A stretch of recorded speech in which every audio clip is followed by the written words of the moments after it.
Hello, everybody, and welcome to our podcast where we discuss everything your inner nerd loves. This is the Nerds Awaken.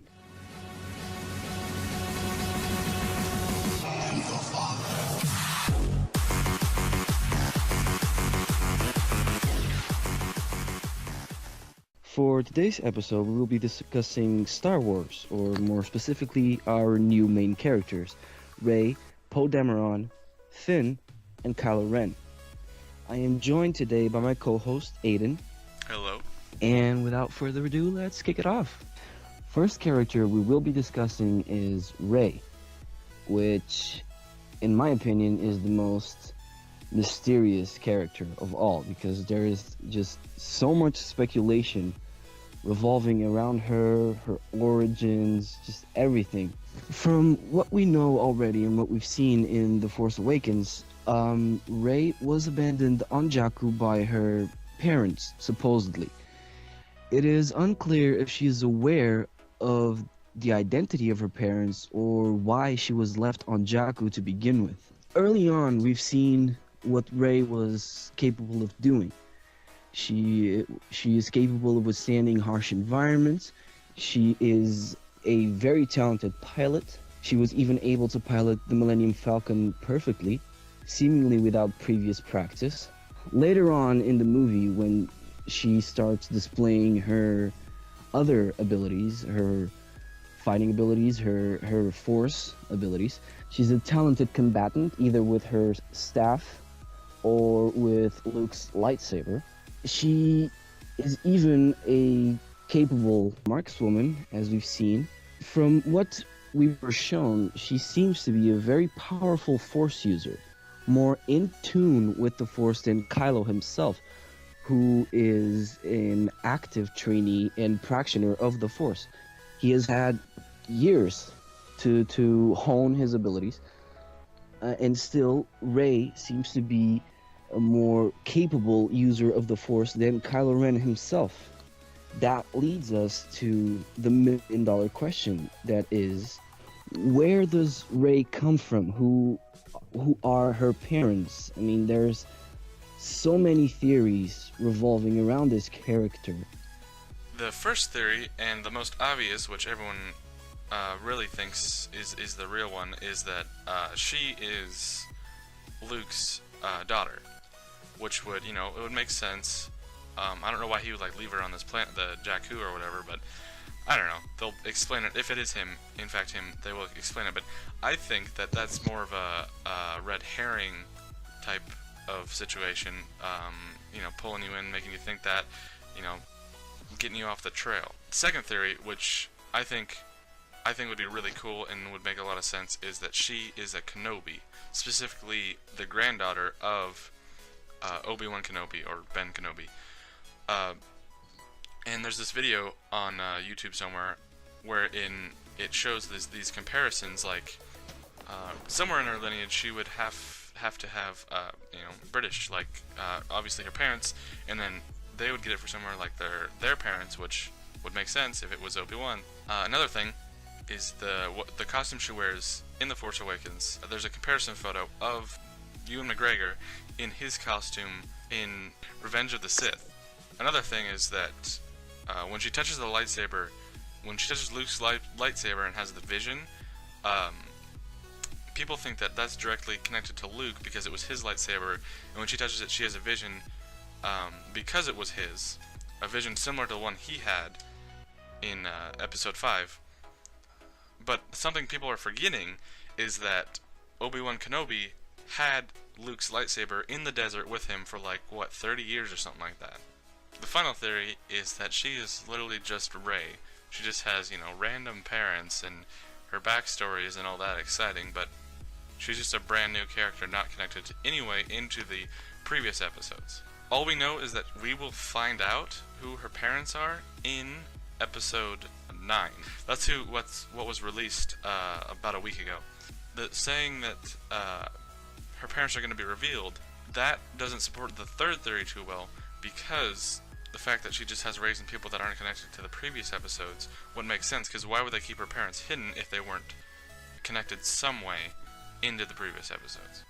The next character we are going to discuss is Finn, or FN-187, who was the stormtrooper that decided to desert the First Order after the attack on the village of Tuanu. Upon the attack on the village, in which we see that Finn didn't want to take any part in the massacre of the villagers. And during that attack, they captured Poe Dameron. And Finn quickly befriended Poe Dameron after freeing him from captivity after deciding to desert the First Order. So what we are discussing here regarding Finn is more of his abilities. Because basically, what they showed us before the movie was aired was that Finn was going to be our new Jedi. Because we saw him wielding a lightsaber and battling Kylo Ren, and we were led to believe that Finn was going to be our new hero. But that didn't turn out to be the case. We saw Finn, who was a stormtrooper with no shown Force connections, wielding a lightsaber and successfully fighting both FN-199 and later on Kylo Ren, even wounding Kylo Ren. Some say that that isn't impressive because Kylo Ren was injured during their fight, but I still think that it is impressive because, like I said before, Kylo Ren is a trained warrior. He is trained in both lightsaber dueling and in his Force abilities, and still Finn was able to wound Kylo Ren. Which leads me to my next question. Will Finn eventually become a Jedi? Maybe. Like we've seen in that scene where the Starkiller base destroyed the Hosnian system, Finn clearly felt a disturbance in the Force. We saw Finn looking up at the sky, and then we could hear the screams of the dying inhabitants of the Hosnian system. Now, I think that these were the screams of the inhabitants of the Hosnian system because no one around Finn was screaming. So this could be Finn's manifestation to the Force, which leads me to believe that Finn will have a more peaceful connection to the Force, like Yoda, which we know he wielded a green lightsaber as well as Qui-Gon, and that meant that their mindset was peace through Force when necessary, meaning they were more passive users of the Force, in contrast to the blue lightsaber wielding Jedis, whose mentality were justice and protection, and who fought for the light side. And also, the ones who wielded the blue lightsabers were more warriors than anything, and the ones who wielded the green lightsabers preferred negotiation and meditation rather than actual combat. And that's the kind of Force connection that I believe Finn has. Okay, next up, we will be talking about Poe Dameron. Now, Poe is one of the characters that has a connection to one of the previous movies, which was Episode 6, because his parents, Lieutenant Shara Bey and Sergeant Kaz Dameron, were part of the X-Wing squadron that helped take down the second Death Star in Episode 6. Poe is, as we've seen, is an incredibly talented pilot. He's one of General Organa's most trusted operatives. Poe has a strong sense of commitment and duty towards the Resistance, and specifically towards General Organa. Poe is a rather courageous man because, as we saw in the beginning of the movie, he wasn't afraid of attacking Kylo Ren, even though he knew what Kylo Ren was capable of. I believe that Poe is crucial to the new trilogy because he represents the more human aspect of everything. While we have Jedis and Sith and the Force, I believe that Poe is important to keep everything and everyone grounded. He's a more relatable character.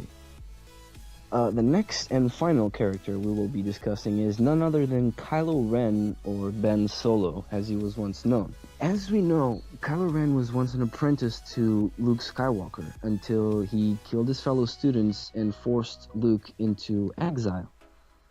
He then became a servant of Supreme Leader Snoke, and he was determined to destroy the last remains of the Jedi. Despite his loyalty to the First Order, Ren still demonstrated a deep conflict within himself. As we've seen, he pleaded to the ghost of his grandfather, Darth Vader, to show him the way, to remind him of the power of the dark side. Now, Supreme Leader Snoke believed that Kylo Ren was the perfect embodiment of the Force, that he was a focal point of both the light and the dark sides. Now, there are many theories, just like Rey, there are many theories and speculations as to what will become of Kylo Ren in future movies. So, basically, the only really popular theory that's circulating a little bit is that Kylo Ren is actually good. Now, this may sound crazy at first. If you hear me out, then you'll know why this might be possible. So, basically, what it's saying is, he's not necessarily completely good. He's, say, deep undercover. And I know you're saying, oh no, he killed Han, that's not possible. Why would he kill his own dad if he was deep undercover? Well, that's because he had to convince... Because, Supreme Leader Snoke said, kill your father and you'll become, even more powerful. It's the last step to becoming a Sith Lord of the dark side. Doing that proves that he's part of the dark side, but in his mind, he's doing it so he can get deep into the First Order and eventually take it out from within. Maybe in the future we'll see him, killing Supreme Leader Snoke, and then taking control of the entire First Order and then just destroying it from within. I know this is highly unlikely, but it's the most popular theory that we know of from him. Some more evidence that we have pointing to this is the battle between him and Finn and him and Rey. Because, like we've said before, people think that fight was really dumb because Kylo Ren lost so easily, and even, Finn hurt him. But, again, that ties back to the Finn theory that either Finn is Force sensitive and eventually going to become a Jedi, or, to this theory, Kylo basically let him win, and we know that Finn is still alive, and he maybe purposely didn't actually kill him, because he cut him basically down the spine, but didn't sever it, because, Finn was still alive. After that, if he severed it, he would have been dead. And he could have killed it, he could have hurt him any other way. He could have, after he struck him down, he could have, cut his head off or something, but he didn't. He just left him there, assuming that he was completely dead. Either that, or purposely not completely killing him. Also, when he fights Rey, the fact that she is very Force sensitive is part of the fight, but still, him being one of the most Force sensitive people in the galaxy, if not the most Force sensitive one, it still doesn't make that much sense that she was able to beat him. So, I don't know, it's just a theory. Again, very, very unlikely, but very possible, in my opinion. Something else I wanted to talk about is the future movies that we're going to be seeing. We know we're going to be seeing episode 8 and 9, and then we're going to see a Rogue One movie is what it's going to be called. It's a spin-off movie, and a Han Solo origin story movie. The closest one coming out is Rogue One, which is coming out in November of this year. Basically, what I've heard from that movie about that movie is that it is about how the rebels obtained the blueprints to the Death Star, because in episode 4 they have them. So reports say that Rogue One is about them obtaining those blueprints. A rumor about that movie that I'm very excited about is that Darth Vader might be appearing in it, which would be absolutely amazing, because I'd love to see a return of Darth Vader, which they can do, because this was before he was killed. This was before even Luke was around. So I think that would be very cool. And from what we are hearing, Darth Vader not only is reported to be returning for this movie, but we will be seeing a much more ruthless Darth Vader, in which he will be dismembering and maiming through the rebel forces, which is most likely due to the rage that he is still feeling because he became Darth Vader so recently in that timeline. And there's also a rumor that Boba Fett will appear in that movie as well. So finally, there's quite a few questions that Episode 7 leaves us asking. Who are Rey's parents? Is Finn somehow connected to the Force? Will we see Luke Skywalker training Rey to become a Jedi? Who the hell are the Knights of Ren? And will Captain Phasma be of any use? Alright guys, thank you so much for listening. Please comment down below any questions you had about the movie, or any theories you have. We'd love to hear them. Please tune in next week where we will be talking about the upcoming DC movie, Suicide Squad. Yeah guys, thank you so much for watching. Please don't forget to like, comment, and subscribe, and we'll see you next week. See you later. Bye.